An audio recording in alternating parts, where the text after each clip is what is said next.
Hablemos sobre los tipos de narrador. En primer lugar tenemos el narrador omnisciente. Este posee conocimiento sobre cada detalle de la trama, conoce hasta los pensamientos de los personajes, es decir, todo lo sabe, y habla en tercera persona, es decir, de él o de ellos. Por ejemplo, esa tarde la joven caminaba por el bosque mientras pensaba en el terrible accidente en el cual murió su esposo. El narrador protagonista. Este narrador cuenta su propia historia. La trama gira en torno a él y a lo que le ocurre. Habla también siempre en primera persona, es decir, habla de yo o de nosotros. Y lo más importante es lo que le ocurre a él mismo. Por ejemplo, me encanta esquiar. Siempre que lo hago, me siento como el amo del mundo. Es una sensación maravillosa. Narrador testigo. Este cuenta lo que le ocurre a otras personas. Habla en tercera persona también, es decir, habla de él o de ellos. Puede iniciar hablando de sí mismo, pero lo más importante siempre va a ser lo que le ocurre a alguien más. Veamos este ejemplo. Señor policía, nosotros estábamos en el corredor cuando vimos un ladrón meterse a la casa de mi vecino por una ventana. Andaba con una suéter roja. Espacios. Hay diversos espacios en el análisis literario. Veamos algunos de ellos y sus definiciones. En primer lugar tenemos el espacio físico. Este es el lugar donde se desarrollaron los acontecimientos narrados, donde ocurrieron los hechos. Puede referirse a descripciones físicas de algún personaje o también descripciones del lugar. Por ejemplo, la casa estaba al fondo de un hermoso lago. Tenía techos rojos de teja y bellos acabados de madera. Estoy haciendo una descripción física del lugar. Veamos ahora el ejemplo número 2. Ella era una linda mujer de piel canela. Usaba su negro cabello suelto y vestía siempre con su color favorito, amarillo. Ese es también espacio físico, solamente que describe un personaje.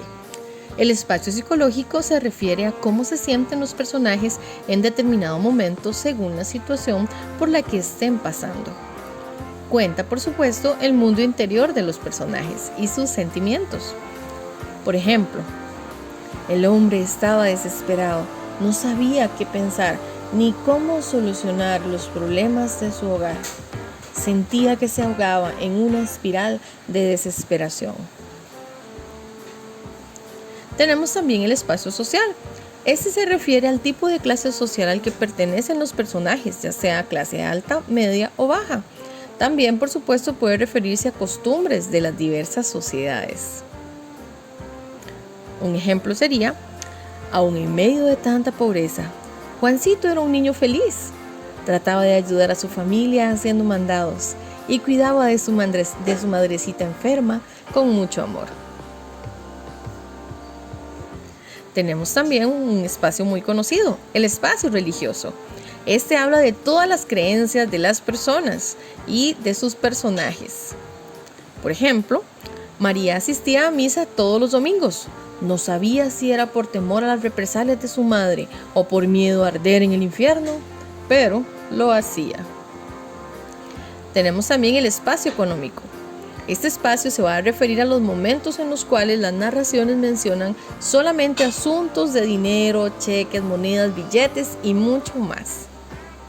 Por ejemplo, mi tía María se ganó 5 millones de colones en el gordo navideño. ¡Qué suertuda! Y qué envidia, ¿verdad?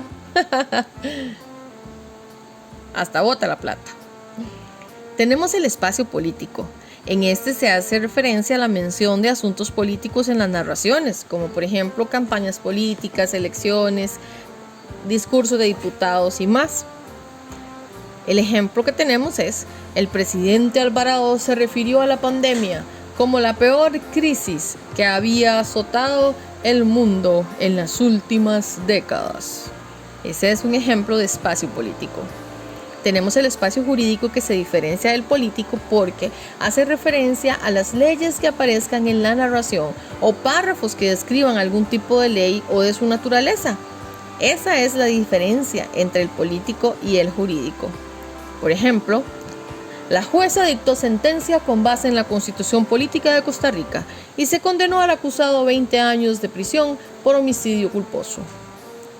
El espacio ético se va a referir ya sea a la presencia o la ausencia de los valores morales y éticos de una sociedad, tanto si el personaje es súper bueno, honesto, o si el personaje es deshonesto e irresponsable.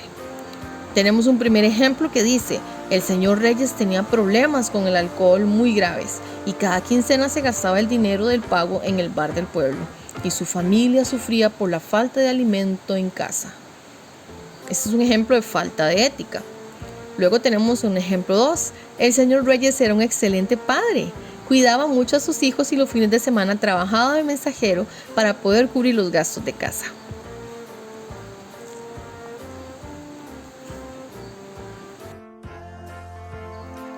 A continuación, vamos con el tiempo, llamado también organización secuencial. Hay dos tipos de tiempo. Tenemos el lineal y cronológico o el perturbado, que también se le llama psicológico. El lineal sería el que es tiempo organizado y el perturbado el desordenado, pero vamos a verlo con más detenimiento. En el lineal los eventos ocurren de forma organizada, siguiendo un orden específico. Luis salió de su trabajo sonriendo a las 3 de la tarde. Llegó a casa a las 4 y fue asaltado alrededor de las 5. En el perturbado no se cuenta la historia de principio a fin, sino que hay mucho desorden en lo que ocurre. Ayer iba caminando hacia mi casa cuando recordé que mi abuela solía prepararme chocolate caliente en esta época del año. Vamos con los estilos. Hay dos tipos de estilo en el análisis literario. Tenemos el directo y el indirecto. Vamos a verlos a continuación. En el estilo directo, el mensaje aparece entrecomillado o introducido por un guión. Este se presenta en forma de diálogo o conversación entre personajes. ¿Qué haces?, preguntó. Estoy trabajando, respondió ella. Y en el estilo indirecto, los personajes no intervienen de forma directa o en conversación, sino que se cuenta lo que ellos dicen. Aquí se va a reproducir el contenido del mensaje de otra forma o con otras palabras. Paula le contó a su madre lo que ocurrió en el trabajo y luego lloró desconsolada.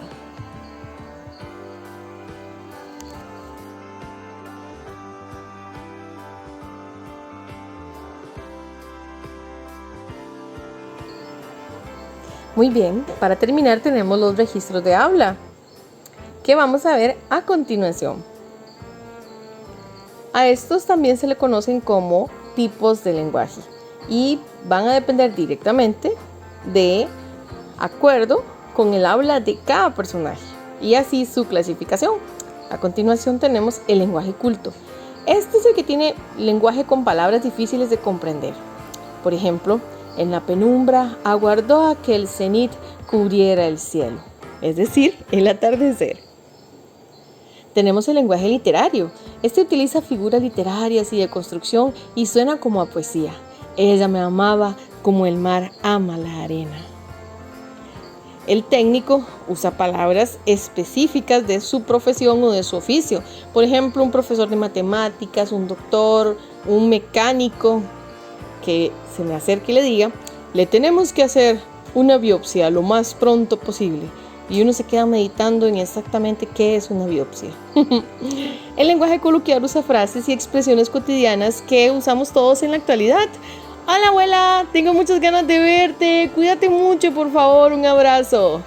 El lenguaje popular usa frases y expresiones más populares, como por ejemplo tuanis, mae, uy qué chiva, y qué torta chiquillos, creo que me jalé una torta y metí la pata, maes, ay ay ay. Y el vulgar, pues bueno chicos, usa palabras y frases pasadas de tono. Espero que lo hayan disfrutado. Un abrazo para todos ustedes. Ha sido un gusto poder tenerlos por esta clase virtual. Nos vemos.